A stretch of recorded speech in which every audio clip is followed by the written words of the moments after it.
मी मित्रगुरू वेरंटवाड expresses चॅनलमध्ये आज पोहोचलोय पुणे 41100. माझ्या मागे दिसतंय ते GPO आणि तिथे तो मैलाचा दगड मागे. मैलाचा दगड म्हणजे जिथून पुण्यापासूनची अंतरं मोजली जातात तो दगड. आणि हो, एवढं वर्णन सांगितल्यानंतर मी नक्की कुठे थाळी खायला आलेलो आहे हे आपल्यापैकी बऱ्याच लोकांना लगेच कळलेलं आहे. तर नो वरीज, आपण जाऊया आतमध्ये, बघूया तिकडे थाळीमध्ये आज काय काय छान छान खायला मिळतंय आणि यांच्या आज इथल्या चवी कशा आहेत. चला लगेच. तर या आमरस सीझनमध्ये मी आलेलो आहे मस्तपैकी 1992 साली सुरू झालेल्या एका डायनिंग हॉलमध्ये. नाव काय ते मी लवकरच सांगणार आहे. आमरस सीझन म्हटल्यानंतर अनलिमिटेड आमरस तर झालाच पाहिजे. तर इथेही अनलिमिटेड आमरस थाळीमध्ये असणार आहे. त्याच्याकडे अजूनही बरेचसे स्वीट्स असतात, पण सध्या गॅस टंचाई चालू आहे त्यामुळे स्वीट शॉर्ट केले आहेत. जेव्हा गॅस टंचाई संपेल तेव्हा ऑफकोर्स यांच्या थाळीमध्ये अजून बरेच पदार्थ आपल्याला सापडणार आहेत. चला तर मी सांगतो थाळी वाडा आणि बघूया यांच्या थाळीमध्ये आज काय काय छान छान पदार्थ येत आहेत ते.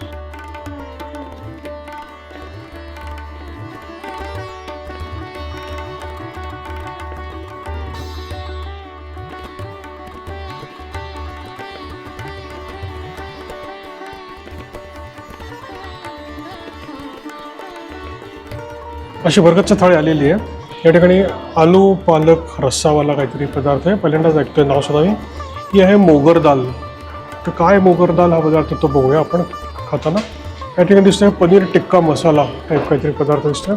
हा आजच्या थाळीचा स्टार आमरस आहे. या ठिकाणी दिसतंय राजस्थानी दाल आहे, ही गुजराती कढी आहे. या ठिकाणी ही जे दिसतंय ही आहे तुरई मटर सब्जी. हे आहे मस्तपैकी दिसतोय तो म्हणजे दहीवडा. पुढे हे पापड दिसत आहेत, कोशिंबीर दिसते, लाल आणि हिरवी चटणी दिसते, फुलका वगैरे दिसतोय, पुरी वगैरे खाली आहे, छाछ वगैरे इथे छानपैकी आहे. चला आपण खायला सुरुवात करूया आणि बघूया यांच्या चवी कशा आहेत त्या. तर पुणे 411001 पिनकोड जिथे स्टार्ट होतो ते GPO माझ्यासमोर मला दिसतंय. आणि त्या GPOच्या समोर ओळखले बऱ्याच लोकांनी मी कुठे आलो होते, पण मी सगळ्यात शेवटी सांगणार आहे नक्की यावेळेला. तर ही बर्गरच्या थाळीत आपण एक एक पदार्थाची चव घेऊया आणि सांगूया चवी कशा आहेत. त्याच्या आधी चला नेहमीच्या आपल्या प्रथेप्रमाणे आपण एक एक पदार्थ खायला सुरुवात करूया. हा दिसतोय आलू पालकचा मिक्स भाजी काहीतरी दिसते.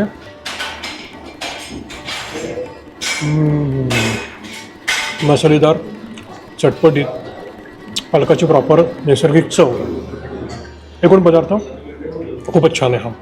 पुढे बघूया. पुढे ही मोगर दाल म्हणजे मुगाची दाल, त्याला ते मोगर दाल असं म्हणतात. कांदा टोमॅटो असा रस्सा घालून दिसते अशी केलेली रसभाजी. परफेक्ट. लसणाचा अतिशय छान वापर, अतिशय छान. आपलं पिठलं लागतं ना, पिठलं त्या टाईपची ही भाजी टेस्ट होते आता या मिनटाला. पुढे पनीर टिक्का मसाला.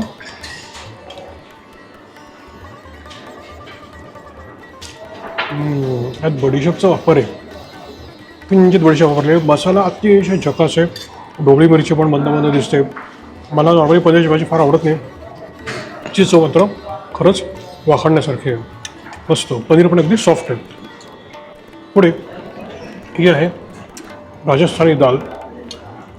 खरं राजस्थानी दाल म्हणजे 2-3 डाळ एकत्र करून केलं असतं, पंचमेल दाल वगैरे टाईपचं. ही कशी बघूया आपण यांची. खूप छान आहे. लसणाचा ॲप्रोप्रिएट वापर याच्यात केलेला आहे. आणि डाळीची जी ओरिजिनल चव लागायला पाहिजे तुरीच्या डाळीची ती छान याच्यामध्ये चव लागते. शिजवलेली पण व्यवस्थित आहे. जगास. पुढे ही आहे गुजराती कढी. आणि गुजराती कढी वा ठीक आहे, चांगले डेन्स आहे. गुजराती म्हणल्यावर गोड असायला पाहिजे, ती गोड आहे. जिऱ्याचा छान वापर आहे आणि खायला छान वाटते, अतिशय व्यवस्थित. गोड असल्यामुळे आणि बाहेर उन्हाळा आत्ता चालू होता या सीझनमध्ये, त्यामुळे ते खायला छान वाटते. पुढे जी भाजी आहे ती तुरई मटार. तुरई म्हणजे दोडका. तर दोडक्याची भाजी मस्त चटपटी, प्रॉपर आपण घरी करतो त्या टाईपची जमलेली.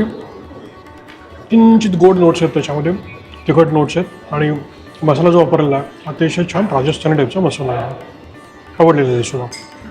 पुढे या पापडासारखा पदार्थ जो दिलेला आहे कोण बघतो, याचा जर कर्रम कुर्रम आवाज आला तर हा पदार्थ खूप छान आहे, लगेच समजून द्यायचं. इथं आपल्या कोकणामध्ये जे मिळतात ना पोह्याचे पापड, तसेच बारीक बारीक करून तळलेले आहे, अतिशय मस्त. पुढे हे आहे दहीवडा. आणि हा दहीवडा म्हणजे मी जरा दही त्याला आधी नुसतं दही खाऊन बघतो. सो हे दही बऱ्यापैकी आहे, डेन्स आहे. छान आहे, यथायोग्य गोड आहे. अगदी गोड गोड गोड असं तसं नाही आहे, अगदी गोडाचा पत्ता नाही तसं नाही, खारट वगैरे तसं नाही, वरनं काही चटणी बिटणी पण टाकलेली नाही आहे. प्रॉपर जो नुसता दही वडा जो असतो दही भल्ल्याच्या अंगावरचा तसा छान दही वडा आहे, आवडलेला आहे, मस्त. सेव रोल, तर हा सेव रोल दिसायला जरा गुलाबजामच्या अंगावरचा आहे, लांबड गुलाबजाम असल्यासारखा. बघूया याच्यात काय.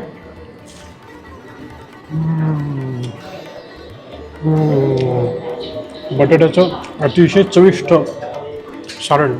हे बटाटा वड्याचं सारण नाही आहे, बटाटा, आलं, लसूण, अतिशय सुंदर चविष्ट हे सारण यांनी बनलेलं. मला हा पदार्थ आवडलेला आहे, टॉप स्टार म्हणता येईल हा पदार्थ. पुढचा पदार्थ या थाळीचा किंग पदार्थ, आणि हा तुम्हाला ची डेन्सिटी दिसली असेलच तर वाव. आणि याच्यात बारीक बारीक हे बघा तुकडे पण दिसतात त्याच्यामध्ये या रसामध्ये. तर बघूया, पहिला घास खातो. या सीझनचा हा दुसरा तिसरा काहीतरी आमरस आहे.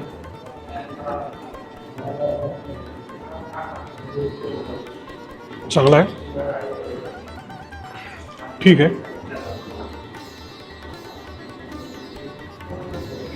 अपोशन नोट्स आहेत प्रॉपर आणि अनलिमिटेड आहे. आमरस अनलिमिटेड आहे, खायला हरकत नाही भरपूर असं मला मी सांगतो आहे.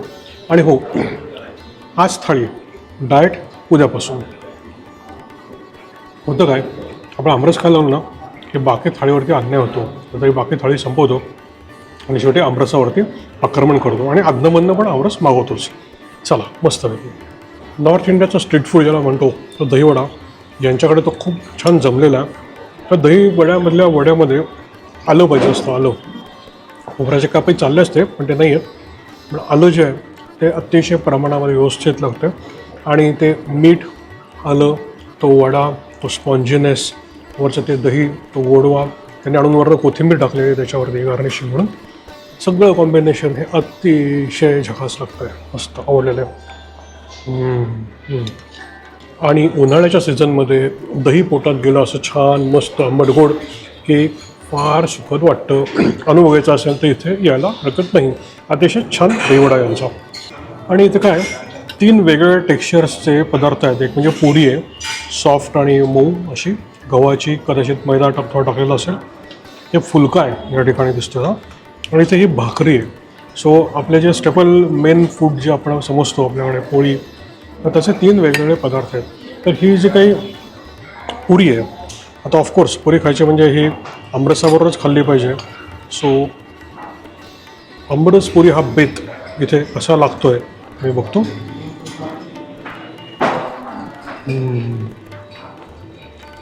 छान आहे, मस्त आहे. म्हणजे मी काय वर्णन करू असं झालेलं आहे मला, इतकं छान हा पदार्थ पुरी आणि आमरस लागतो. त्या मोठ्या थाळीमध्ये दोडक्याची भाजी बघायला फारशी मिळत नाही कधी, पण हे दोडका आणि त्याचं कॉम्बिनेशन मटारबरोबर आणि टोमॅटोबरोबर आपण कधी करत नाही कुठे महाराष्ट्रामध्ये. आणि ह्यांनी जे काही कॉम्बिनेशन केलेलं आहे ते अतिशय चवदार, अतिशय व्यवस्थित, म्हणजे टेक्स्चर जे एकमेकांना मिक्स होत आहेत, मॅच होत आहेत, क्रंच जो होतं आहे प्रॉपर, जगास मस्त ही भाजी जमलेली आहे. अशी वेगळ्याच टाईपची भाजी जर खायची असेल तर इथं यायला नक्कीच हरकत नाही. कुठे यायचं आहे तुम्ही लवकरच सांगणार आहे. आणि दोडक्याची चटणी करतात, दोडक्याच्या शिरांची करून त्याची बारीक अशी तळून फार छानशी चटणी केली जाते. पण हा जो काही याने पदार्थ केलेला आहे त्याचं टेक्स्चर खरंच लाजवाब आहे. आणि हे जे ओव्हरऑल कॉम्बिनेशन केलेलं आहे मस्त. यांच्याकडे वर्षभर मेनू बदलत जातात सीझनप्रमाणे, आणि प्रत्येक दिवशी एक वेगवेगळा मेनू असतो यांच्याकडे. आणि सीझनचा हिशोब करता या ठिकाणी बटाटा, हे दोडके, मोगर दाल म्हणजे मूग दाल, तर पचायला हलके असे उन्हाळ्यातले पदार्थ आहेत. आणि हे जे छाछ आहे ना हे पण खूप छान आहे. तर पहिलं ताक अतिशय छान मठ्ठा कॅटेगरीमध्ये, म्हणजे त्यात किंचित जर का त्यांनी आणि आलं टाकलं असतं तर तो लगेच त्याचा मठ्ठा झाला असता. तर ते थोडं मिसिंग आहे, पण खूप छान पदार्थ लागतो आहे करता इथे. तर मी त्या आमरसांना आणायला सांगतो पुढचा. आणि मी त्यांना एक सजेशन देणार आहे की आमरसाची वाटी आहे ना छोटी ठेवू नका, चांगले जरा मोठे ठेवा, कदाचित मागून पण येईल त्यांच्याकडनं मोठी मोठी. गुजराती कढी.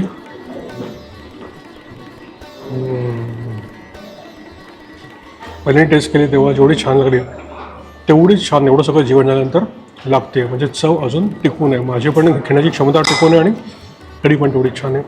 मस्त जिऱ्याचा जो वापर केलेला आहे त्याचा जो वास लागायला पाहिजे या कढीला फार छान लागलेला आहे, चव पण छान लागलेली आहे याला. मस्त गारगार दहीवडा ऑर्डर केला आहे. थँक्यू. दहीवडा जसा प्रॉपर बाष्पगतगतीत पाहिजे तसा हा छान दहीवडा मस्त जमलेला आहे. हां आणि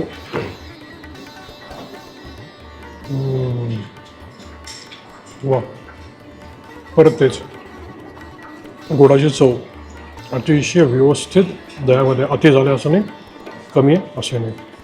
मस्त प्लेन राईस आहे, खिचडी भात आहे, तूप वगैरे त्याच्यावर येतं. बघितलं माझ्या पोटामध्ये थोडी जागा शिल्लक नाही आहे. थाळी कितीही म्हटलं तरी किती खायची, शेवटी त्याचे लिमिट्स आहेत. आज मी आमरस एकाच वाटीवरती रिस्ट्रिक्ट केलेला आहे आणि मात्र दहीवडा डबल घेतलेला.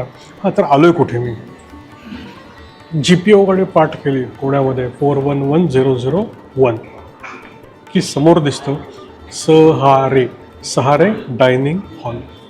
1992 पासून यांचा हा हॉल चालू आहे. मी याच्या आधी इथे बऱ्याच वेळेला येऊन गेलेलो आहे आणि त्यांच्या छान छान पदार्थांच्या चवी तेव्हा चाखलेल्या आहेत. सो तेव्हा सगळं डोक्यात होतं की इथे एकदा आपण जायला पाहिजे आणि एक एपिसोड करायला पाहिजे. सो आज तो मुहूर्त लागला आहे. आज मी आलो आहे आणि हा छानपैकी एपिसोड इथे करतो आहे. तर मी मित्रगुरू वेरणवड एक्सपिरियन्सेस चॅनलमधनं या सुंदरशा भरगच्च थाळीवरनं साइन ऑफ करतो. परत भेटूया पुढे कुठल्यातरी अशाच छानच्या थाळीमध्ये. शुभम भवतु. आणि हो, थाळी आज, डाएट उद्या.